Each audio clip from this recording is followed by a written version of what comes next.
Godswill Akpabio, President of the Senate, has told Mr. President clearly, talking about President Bola Ahmed Tinubu, that all his stubborn ministers who are disregarding the National Assembly are not obeying their call each time they call them for questioning as to ascertain what is happening in their various ministry that they will be dealt with. Your Excellency, the President, Commander-in-Chief of the Armed Forces, Bola Ahmed Tinubu, Senator of the Federal Republic of Nigeria, GCFR. Your Excellency, distinguished Senator Kashim Shettima, GCUN, Vice President, Federal Republic of Nigeria. My brother, Right Honorable Tajuddin Abbas, GCUN, Speaker of the House of Representatives. My Lord, Justice Kudirat Kekere-Ekun, GCUN, Chief Justice of Nigeria. Very distinguished Senator Barau Jibrin, Deputy Senate President. Right Honorable Benjamin Kalu, CFR, Deputy Speaker of the House of Representatives, Your Excellencies, our state governors here present, particularly the Chairman of the APC Governors Forum and Governor of Imo State, himself a distinguished senator. Right Honorable Bajabia Amila, CFR, of Staff to the President, distinguished Senator George Akume, Secretary to Government of the Federation, our own National Chairman of the great party in Africa, the APC, His Excellency, my brother Ganduji, distinguished Senators, members of National Assembly, heads of civil service, members of the Diplomatic Corps, Chairman National Assembly Service Commission, and Commissioners, Clerk to the National Assembly, Deputy Clerk to the National Assembly, Clerk of the Senate and Clerk of the House of Representatives, Secretaries of Directorates of the National Assembly, Head of Security Agencies here present, Head of all federal government parastatals, National Assembly Management Staff, invited guests, ladies and gentlemen. A call to unity and progress of the Federal Republic of Nigeria. As a testament to our enduring democracy and the collective aspirations of our great nation, we gather in this venerable chamber where the echoes of democracy resonate with the hopes and dreams of our people. Together, we stand on the cusp of transformation, eager to turn these hopes and dreams into a living reality for the good people of this nation. To put the bows and joints in turning these aspirations into tangible outcomes is our esteemed colleague, a member of the National Assembly, distinguished senator, an indomitable statesman, who today, by the grace of God, happens to be the first ambassador of the National Assembly to become the President and Commander-in-Chief of the Armed Forces of the Federal Republic of Nigeria, His Excellency Senator Bola Ahmed Tinubu, GCFR. So we welcome you.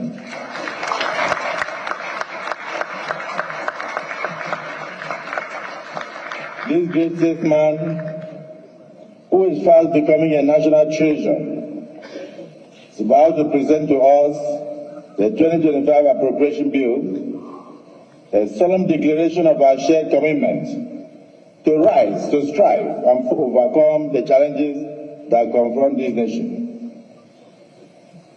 The challenges he met when he assumed duties in 2023, very daunting. and he has done his best. And today, he brings a blueprint to ensure the stability of this country, economically and otherwise, and to bequeath a better future to generations unborn. Mr. President, on behalf of my colleagues in both chambers, I extend a heartfelt welcome to you. We also recognize the presence of our esteemed Vice President, Senator Kashim Shettima, GCN, our Secretary to Government, George Akume, the Minister of Finance and Coordinating Minister of the Economy, Mr. Adebayo Olawale Edu, the Honorable Minister of Budget and Economic Planning, Distinguished Senator Abubakar Atiku Bagudu, the Honorable Minister of the Federal Capital Territory, His Excellency Chief Nyesom Wike, CON, Mr. Project, the Chief of Staff to the President, as earlier stated, and all members of your delegation from the Federal Executive Council, along with your entire entourage.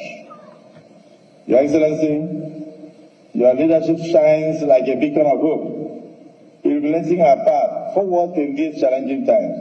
As you profoundly stated, and I want to quote, a nation is built not merely by the bricks and mortar of its structures, but by the resilience and determination of its people, unquote. This truth resonates deeply, reminding us that it is the spirit of our citizens that defines our nation, and not just the infrastructure and edifices that we construct on a daily basis.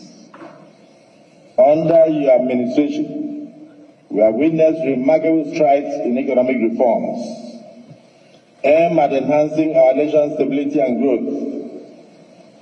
The courageous decisions you had to take, removal of fuel subsidies, though challenging, showcases your unwavering commitment to redirecting resources to critical sectors such as education and health. Your collaboration with the central bank has culminated in an environment ripe for investment, and your focus on infrastructural development reflects a visionary commitment to improving the connectivity that fuels any nation's economy. Furthermore, your initiatives to strengthen our security framework stand as a testament to resolving and tackling the pressing challenges of our times. We commend your tireless efforts, along with those of our brave men and women in uniform, for liberating our lands from the grip of terror. And they say that today, no community in Nigeria is under the flag of Boko Haram, a monumental achievement that we must celebrate with you.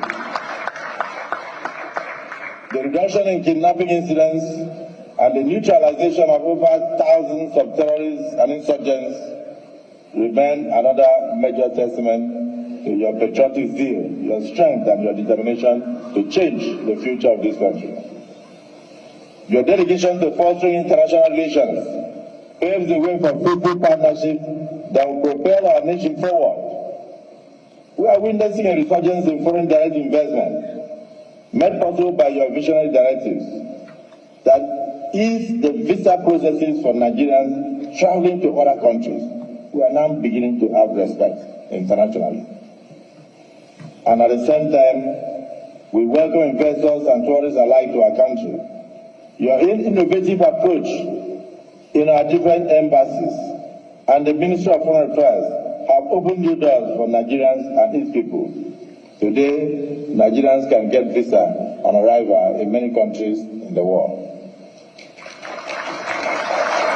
And for these diplomatic shuttles that have shown results, we thank you. The introduction of social welfare programs embodies your unwavering belief in uplifting the living standards of the ordinary citizens of this country. You remind us, sir, that our nation is not merely constructed on bricks and mortar, as you always say, but the resilience and determination of our people. Nigerians are taking notice of all your remarkable achievements, sir. You may not know this because the villa is very lonely. You have doubled and aggregated government revenues to over 18.3 trillion, reduced debt servicing expenditures from 97% of our income, which we use for debt servicing, Today we have reduced it to 68%. 68%. We have fulfilled $7.5 billion in foreign exchange obligations. $7.5 billion in foreign exchange obligations. We have increased oil production to about 1.8 million barrels per day, something you met at 900. We have launched the compressed natural gas initiative in order to ensure clean energy for Nigerians and ease of movement across the country. The administration has processed over 45.6 billion naira worth of student loans, something that we used to hear of in other countries.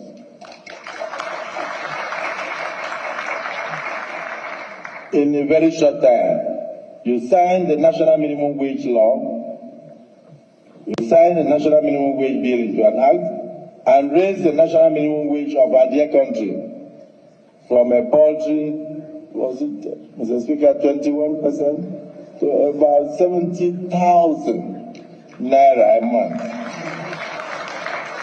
And I want to thank our governors who followed suit and raised the bar.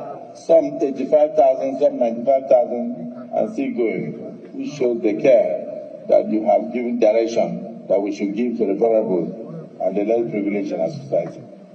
All this while providing over 570 billion naira in financial support to the states of the Federation. And I do know that the governors in private will acknowledge that they've received a lot of initiatives from you in this direction. Mr. President, we commend you on your groundbreaking tax reform initiatives. Though misunderstood, though many have not even opened any page, but they are sitting on television and doing a lot of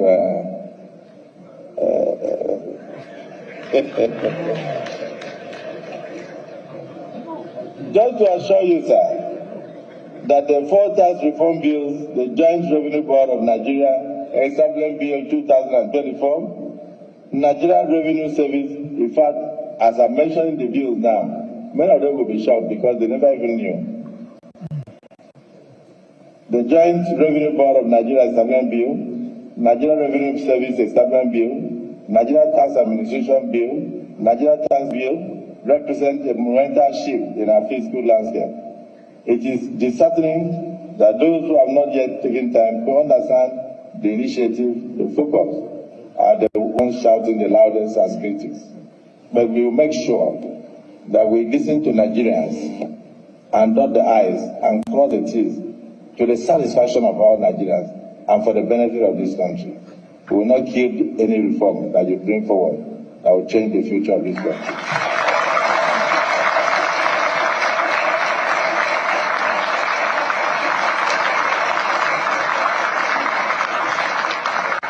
We cannot do the same thing over and over and expect a different result. And therefore, I urge all Nigerians, especially those in public offices, to engage with these vital reforms thoughtfully, very thoughtfully. This initiative marks the first comprehensive tax reform Nigeria has had since independence, a very transformative opportunity for rejuvenating and small and medium enterprises and enhancing the livelihood of ordinary Nigerians. These reforms will not only improve Nigeria's revenue profile, but also create a more conducive and internationally competitive business environment, transforming our tax system to such that over 100 million Nigerians will be exempted from tax if they do not earn in business above 50 naira or 50 million naira in a year. Notably, your infrastructural renaissance has paved the way for many roads, including the coastal road, the crucial arteries in Abuja, capital city. Imagine Abuja now, looking almost like London.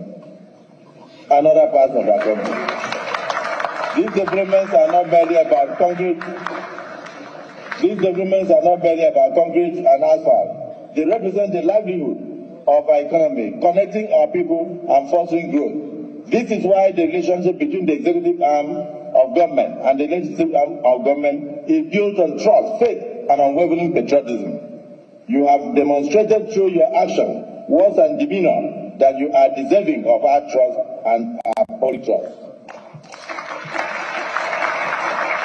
Together we shall continue on the path of nationalism and service to our country, ever mindful of our duty to the good people of this country. Your Excellency, we have noted the 2024 budget performance of about 50% for capital expenditure and about 48% for recurring expenses. Given this great achievement, we have deemed it necessary to extend the lifespan of the 2024 budget to June 30, 2025. The enabling law for this extension will soon be placed before you for your assent as a testament to our appreciation for the great performance of the budget, ensuring that we build on the momentum so far created. Finally, sir, we commend your steadfast commitment to our collective and collaborative cooperation with the National Assembly to achieving your grand vision for Nigeria. Let me take this opportunity to stress the importance of the need for the honored ministers and heads of extra ministerial departments to respond promptly to requests from National Assembly whenever they are invited, particularly this period, to come and defend their sectoral allocations in the exercise of our legislative oversight. They should not see invitations as nuisance. They should know that any invitation is constitutional, and we also have constitutional powers to take further action where they refuse to appear.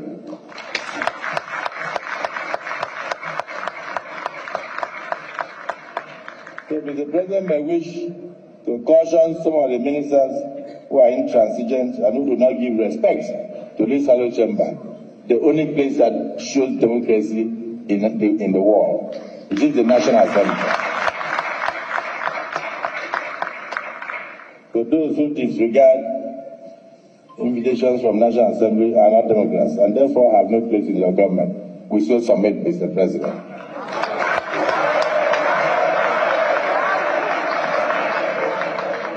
In spite of all achievements, Mr. President, and my great compatriots, we must say it is not yet Uhuru. We are light years away from where we ought to be. Some rivers remain to be crossed. The pains Nigerians feel now are mainly the pains of hardship occasioned by reforms, but let's look at those pains as pains of birth and childbirth. The season of childbirth, immediately the child is born, rejoicing starts with the first smile of the child. I ask for your patience. I urge Nigerians to be patient, to cooperate with you, maintain faith in your vision, which will be for the betterment of this country. Mr. President, we cannot be everywhere. We are your eyes. 469 constituencies. We, the distinguished senators, all members of the House of Representatives, are your eyes in our constituencies and every corner of this nation. When our constituents struggle to afford rice, and they cannot, they come to us. When their shoes pinch as a result of wear and tear, and they cannot replace, they come to us. When the economic alarm sounds, they turn to us for succor. Therefore, we are committed to ensuring that we help you at the grassroots level.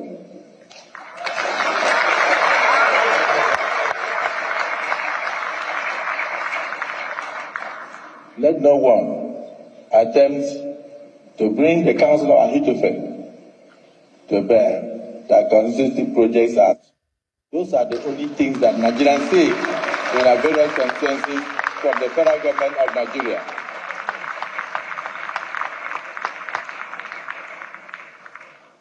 So I want to take a moment to appreciate the tireless efforts of the National Assembly members, both the senators and House of Representatives, who struggle on a daily basis to use their personal finances in order to help Mr. President when he's not available.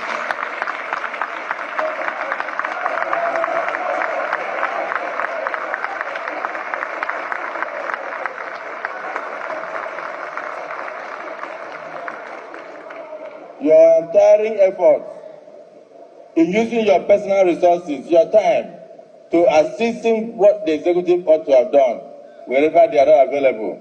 Remain the beacon of patriotism, altruism, and selfless ambition. That is why you sacrifice, and that's why your people brought you here. So embrace this moment, Mr. President. Together we'll build a nation that we will all be proud of. Let us march forward, united in purpose and unwavering in resolve, as we craft a future that reflects the very best of who we are, a nation of resilience, a nation of hope, and a nation of greatness, a nation of renewed hope. I welcome you, and I thank you for listening to us. Welcome to the National Assembly. And that such ministers have no place in his government, that such ministers are anti-democracy. Hence, the president, being a Democrat, will not accommodate such ministers under his administration. Recall that recently the Senate had a conversation where they lamented severely that ministers are not honoring their invitations when they call them for questioning over the activities happening in their various ministries across the nation. Hence, Akpabio's call and request and reminder to the president to take this into cognizance and call his ministers to order that whosoever among these ministers who will not concur to the cause of this National Assembly will be severely dealt with.